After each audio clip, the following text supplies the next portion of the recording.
dos motivos para celebrar o fim do ano, né? Hoje, por exemplo, véspera de Natal, muita gente vai se reunir com a família, com os amigos, em torno da mesa para fazer a ceia de Natal. Mas a gente acaba se preocupando um pouco com os exageros, né?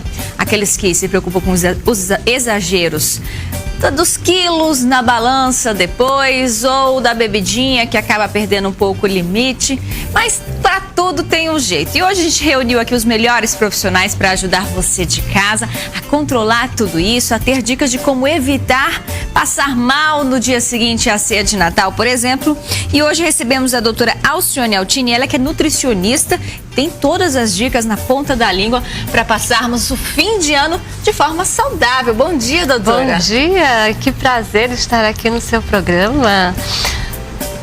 Renata, a gente tem uma preocupação muito grande com antes, durante e depois da ceia.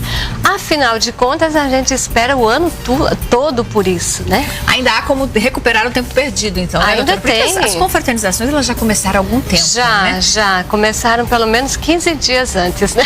Mas hoje ainda dá para colocar em prática o antes, o durante e o depois para evitar qualquer problema maior pós-ceia. Exatamente. Por exemplo, qual que seria a sua dica, então, quando a senhora fala no antes? Já que hoje ainda é 11 horas da manhã, o sábado está só começando, mas mais tarde muita gente vai se reunir para aproveitar a noite de Natal. Olha, uma coisa importante do antes é você não pular as refeições.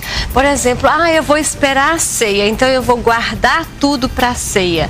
Então, o que eu faço? Eu deixo de comer, eu deixo de me alimentar durante o dia para aproveitar melhor a ceia. Isso é muito ruim. É ruim por exemplo, para o teu fígado, para o teu estômago. Então, faça as refeições direitinho. Tome seu café, lanche, almoce, beba bastante água. Então, isso é muito importante para você chegar na ceia bem. Porque a gente, às vezes, come com os olhos. E se você Principalmente uma mesa de Natal, né, não tem como não comer com os olhos. E se você está ansioso, se você está com o estômago vazio, automaticamente você vai se alimentar com exageros. Temos que sentir culpa, doutora? De repente passei o ano todo ali empenhada numa dieta, quero aproveitar esse momento em família para comer um pouquinho a mais. Não, nada sem culpa. E assim, para você não ter culpa, é bom você cuidar e não pular as refeições e também beber água, bastante água durante o dia. Outra dica importante é para quem vai preparar, por exemplo, o peru, vai preparar algum prato para a ceia. Opte por alguma coisa mais light, faça algumas trocas inteligentes. Por exemplo, troque a maionese por creme de leite, faça uma salada com frutas. A fibra, ela tem uma importância muito grande, ela te dá saciedade, ela também estimula o teu intestino a funcionar e isso é muito bom.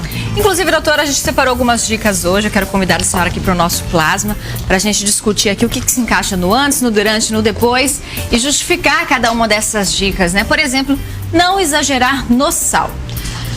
Quando você exagera no sal, você tem aquela retenção de líquido, né? Independente de você ter pressão alta ou não, você não deve exagerar no sal. O sal vai fazer com que você coma mais. Outra coisa importante, quando você come a mais, porque o sal faz com que você também beba mais.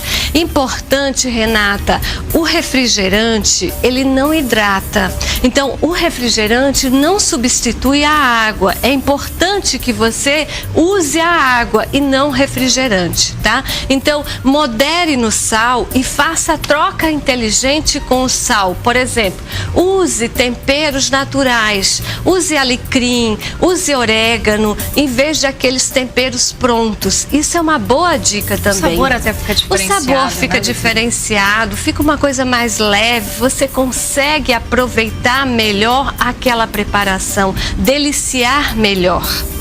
Pode comer doce, mas tem um porém, né, doutora? Tem um porém. É claro que você pode comer o doce, mas faça opções, por exemplo, menos gordurosas. A gente tem doces que são mais gordurosos. Então, todas as preparações com frutas são preparações mais light e também são mais saborosas, né? Então, por exemplo, use frutas com iogurte. Misturar aqui as frutas com iogurte e com as fibras. É uma boa opção para fibra. A fibra, ela te dá saciedade e ela também faz com que o teu intestino funcione melhor. Certo, então são as dicas do nosso Viver Bem de hoje. Não pular as refeições, como a senhora mesmo já explicou. Não é pensando, nossa, tem aquela ceia bacana na minha casa ou na casa do meu familiar. Hoje eu vou passar o dia sem comer pensando só nessa ceia. Não. Não. A questão de não pular as refeições também cria uma ansiedade. Então é bom você, por exemplo, estar comendo frutas antes, ou, por exemplo, legumes antes da ceia, porque ela vai tirar essa ansiedade e tem poucas calorias. Fazer exercícios neste período festivo, que a gente acaba descansando mais, relaxando mais, também é importante, né, É importante. Se você já vinha fazendo exercício, continue fazendo exercício. Agora, se você não fazia, faça com moderação, faça uma caminhada. Não vai exagerar um dia antes do Natal, né?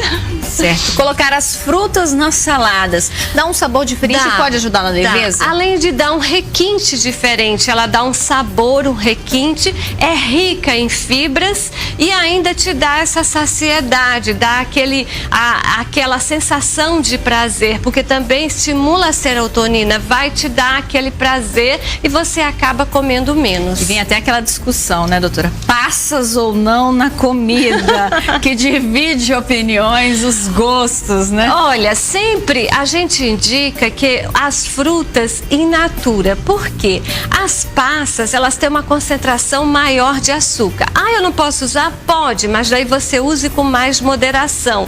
Passas no arroz também é uma boa opção, mas, por exemplo, vá alternando frutas secas com as frutas que não sejam secas. Por exemplo, agora a gente está na época da manga, então abuse, né, do uso da manga na salada ou até na sobremesa. Então é uma boa opção, né? Nós temos o morango, a cereja, que também são frutas de Natal, que você também pode estar utilizando. Certo, agora a gente entra até um pouco no durante, né, doutora? Dispensar a maionese, por quê, doutora? É um prato tão saboroso. A maionese, ela tem mais calorias, por exemplo, do que o creme de leite e o iogurte. Então, se você trocar a maionese pelo creme de leite light ou pelo iogurte, você está cortando calorias.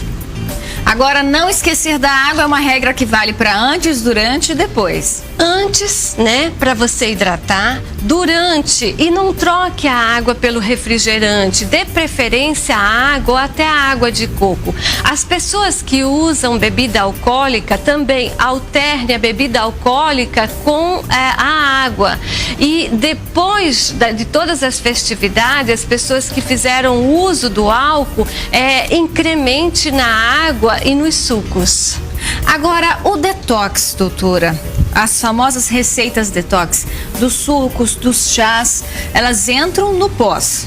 Elas podem entrar no antes e no pós. Qual é, assim, a intenção de um suco detox ou de um chá detox? Você melhorar a função do fígado, porque o fígado, ele metaboliza toda essa gordura, todo esse açúcar que a gente acaba exagerando. Então, se você usar um suco detox, ele vai fazer a eliminação desses exageros com mais rapidez. Ele vai ter uma ação diurética, nutritiva e desintoxicante. É como se ele tivesse uma ação vasodilatadora para retirar esses exageros e mandar embora para não acumular na forma de gordura. E vem depois dos excessos ou até do mau funcionamento do fígado. Exatamente, porque o álcool, ele costuma sobrecarregar o fígado, o açúcar e a gordura também. Então é bom a gente usar esses tipos de sucos e de chá para a gente facilitar essa desintoxicação medicação. Doutora, convido a senhora a sentar novamente, porque hoje a gente preparou até um chá aqui para sua visita, né? No nosso Viver Bem. Um chá que até me assusta um pouco a escolha do sabor, viu? O chá de gengibre. Eu queria que a senhora comentasse qual que é a ação do chá de gengibre, o que ele vai ajudar aí nesse período festivo. Olha, o chá do gengibre, aliás, o gengibre, ele é uma ótima forma para tempero, para incrementar uma carne. E o chá do gengibre, ele tem essa ação vasodilatadora e ele também ajuda a queimar as calorias. E sem falar que ele tem uma ação anti-inflamatória. Então, o chá do gengibre é uma boa opção para o dia seguinte. Aqui ele não é cenográfico, tá, doutora? A senhora pode experimentar e até dar uma dica de como que ele fica mais gostoso para quem está em casa. Você pode misturar com laranja, você não precisa necessariamente tomar o chá do gengibre quente. Você pode estar incrementando com alguma fruta. O abacaxi, ele te dá um sabor diferente no chá, e o abacaxi, ele está indicado para as pessoas que exageram na carne, porque ele tem a bromelina, que é uma enzima que ajuda a fazer a digestibilidade desse exagero das carnes. Então, o chá do gengibre com abacaxi é uma ótima opção. Só para a gente encerrar, eu queria que a senhora pincelasse rapidamente as carnes. Qual seria a melhor escolha? Olha, as carnes são esperadas durante o ano todo, né? O peru, né? Todas as aves, elas são esperadas. O peru, ele tem uma carga de gordura menor, mas a gente pode estar usando as carnes de porco, escolhendo elas com menos gordura e usando uma quantidade menor. Muito bem, eu agradeço a sua participação, doutora Alcione, saboreando o nosso chá de gengibre. Nós iremos para o próximo bloco. Vem dicas aí de boas opções de drinks leves para você curtir então a sua ceia de Natal.